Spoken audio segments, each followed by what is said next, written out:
15 Best Investments in 2020. To enjoy a comfortable future, investing is absolutely essential for most people. Why invest? Investing can provide you with another source of income, help fund your retirement, or even get you out of a financial jam in the future. What to consider? Risk tolerance and time horizon each play a big role in deciding how to allocate your investments. Best investments in 2020. 1. Certificates of deposit. Certificates of deposit, or CDs, are issued by banks and generally offer a higher interest rate than savings accounts. Risk. CDs are considered safe investments. However, they do carry reinvestment risk, the risk that when interest rates fall, investors will earn less when they reinvest principal and interest in new CDs with lower rates. The opposite risk is that rates will rise and investors won't be able to take advantage because they've already locked their money into a CD. Liquidity. CDs aren't as liquid as savings accounts or money market accounts because you tie up your money until the CD reaches maturity, often for months or years. It's possible to get at your money sooner, but you'll often pay a penalty to do so. 2. Money market accounts. A money market account is an FDIC-insured, interest-bearing deposit account. Risk. Inflation is the main threat. If inflation rates exceed the interest rate earned on the account, your purchasing power could be diminished. In addition, you could lose some or all of your principal if your account is not FDIC-insured or if you have more than the $250,000 FDIC-insured maximum in any one account. Liquidity. Money market accounts are considered liquid, especially because they come with the option to write checks from the account. However, federal regulations limit withdrawals to 6 per month, of which no more than 3 can be check transactions. 3. Treasury securities. The U.S. government issues various types of securities to raise money to pay for projects and pay its debts. Risk. Treasury securities are considered virtually risk-free because they are backed by the full faith and credit of the U.S. government.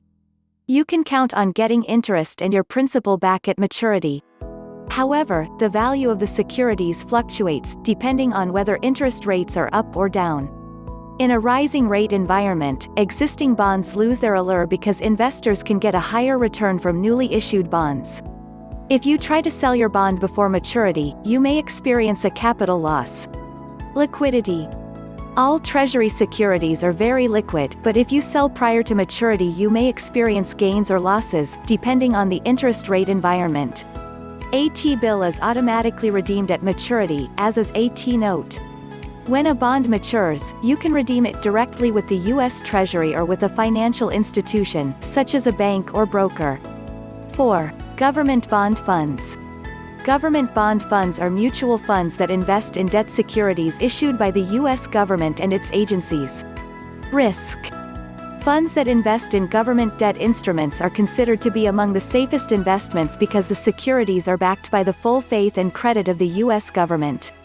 However, like other mutual funds, the fund itself is not government-backed and is subject to risks like interest rate fluctuations and inflation. If inflation rises, purchasing power can decline. If interest rates rise, prices of existing bonds drop, and if interest rates decline, prices of existing bonds rise. Interest rate risk is greater for long-term bonds. Liquidity. Bond fund shares are highly liquid, but their values fluctuate depending on the interest rate environment. 5. Municipal bond funds.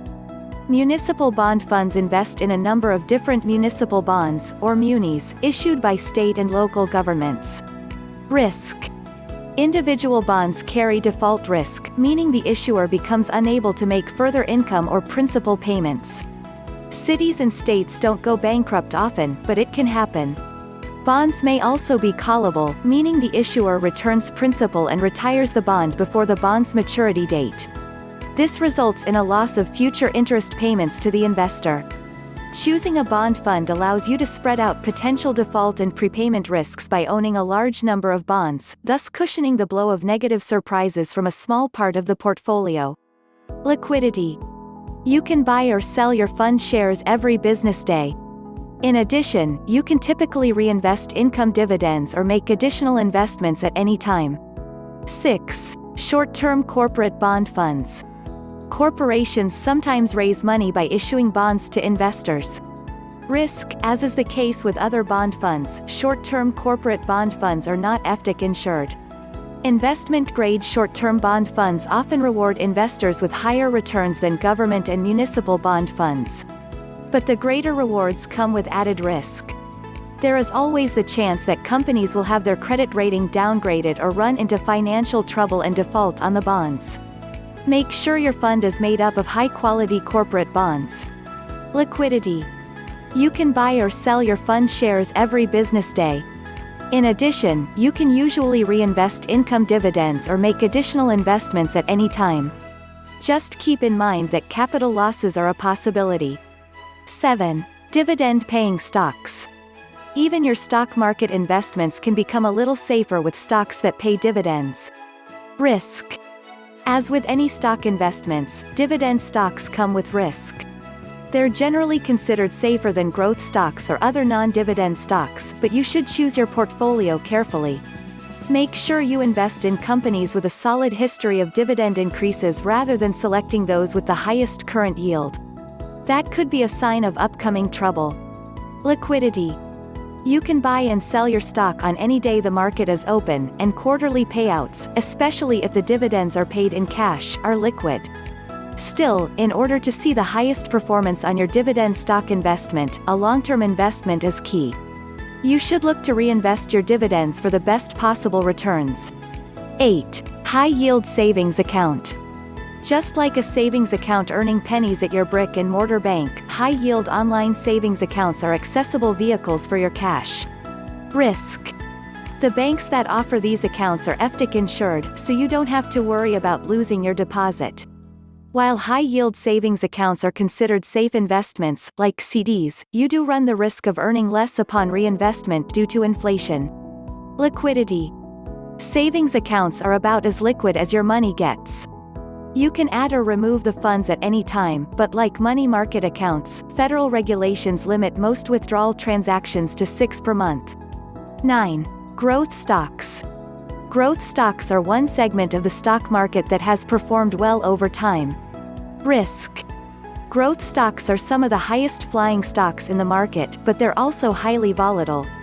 When investor sentiment turns, when the market declines, for example, growth stocks tend to fall even more than most stocks. Plus, unlike government-backed banking products, there's no guarantee against losing your money. So if you pick the wrong stock, it could become worthless. Liquidity. Growth stocks, like many stocks trading on a major U.S. exchange, are highly liquid, so you can buy or sell them on any day the stock market is open. 10. Growth stock funds. For investors who don't want the hassle of analyzing and selecting individual growth stocks, an alternative is buying a fund of growth stocks. Risk. Investing in a growth stock fund is less risky than selecting and owning a few individual growth stocks. With a fund, the professionals do all the stock selection and management, minimizing the risk that you might select the wrong investments.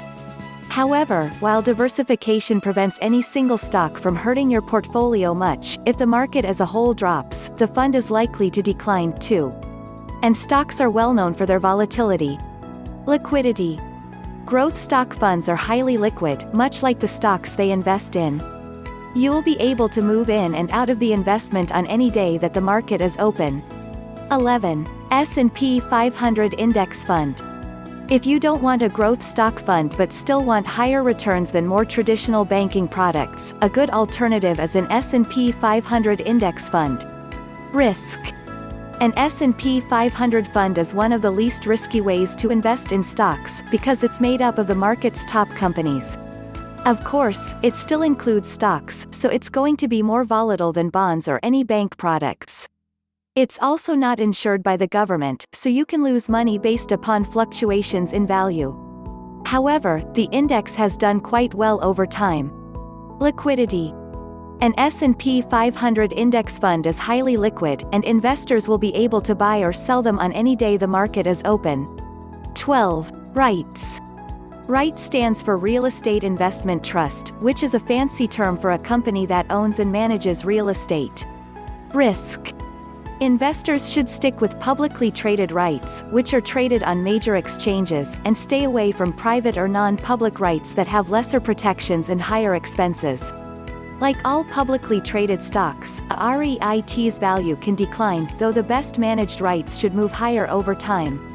As with other dividend stocks, look for REITs that have a history of steadily raising their dividend over time, rather than selecting the REIT that has the highest current yield. Liquidity. Like other publicly traded stocks, REITs can be converted to cash whenever the stock market is open. However, you'll have to take whatever price the market is offering at the time. 13. Rental housing. Rental housing can be a great investment if you have the willingness to manage your own properties. Risk. As with any asset, you can overpay for housing, as investors in the mid-2000s quickly found out. Also, the lack of liquidity might be a problem if you ever needed to access cash quickly. Liquidity. Housing is among the least liquid investments around, so if you need cash in a hurry, investing in rental properties may not be for you. On top of this, a broker may take as much as a 6% cut off the top of the sales price as a commission. 14. NASDAQ 100 Index Fund. An index fund based on the NASDAQ 100 is a great choice for investors who want to have exposure to some of the biggest and best tech companies without having to pick the winners and losers or having to analyze specific companies. Risk. Like any publicly traded stock, this collection of stocks can move down, too. While the NASDAQ 100 has some of the strongest tech companies, these companies also are usually some of the most highly valued. That high valuation means that they're likely prone to falling quickly in a downturn, though they may rise again during an economic recovery. Liquidity. Like other publicly traded index funds, a NASDAQ index fund is readily convertible to cash on any day the market is open. 15. Industry-specific index fund. Do you like an industry but don't want to, or can't pick the winners? A good option for you could be an industry-specific index fund. Risk. The big advantage of an industry fund is that it allows the investor to select an industry to invest in, rather than a specific company. However, this kind of narrow exposure to one industry means that a negative development may hurt all the companies in the industry, lessening the benefits of diversification. Liquidity. This fund can be converted to cash on any day the market is open. Investing can be a great way to build your wealth over time, and investors have a range of investment options, from safe lower return assets to riskier, higher return ones.